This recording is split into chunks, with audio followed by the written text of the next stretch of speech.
So yun mga boss, ano, ito yung mga pyesa ng ating generator na binubuo.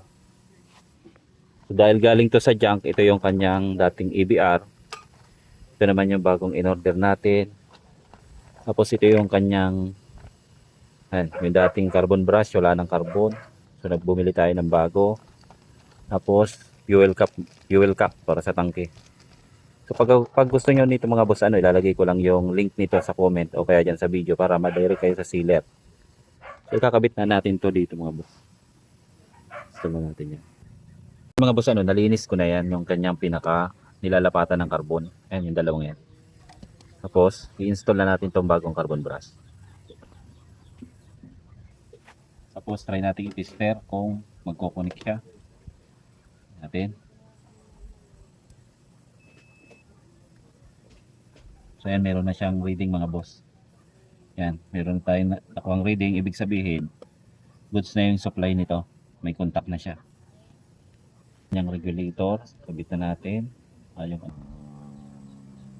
Tapos dito mga boss, ano, yan. Sa kanyang carbon brush, meron yan, ano, negative. Yan, kita ba? Negative, tapos yung isa positive. So, positive to. Yan, oh, plus.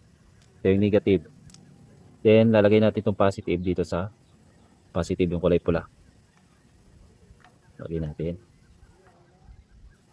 Yun. Tapos itong negative, may negative sa ibabaw dito. Sa ibabaw nakalagay. Ito naman. Lagay natin. Yan. Tapos itong sakit. Ito lang yung sakit.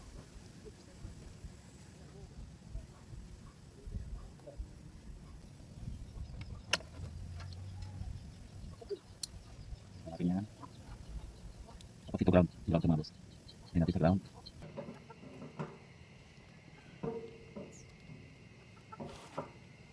So mga boss, ano, tignan natin kung magkakaroon na siya ng kuryente ngayon. So try na natin.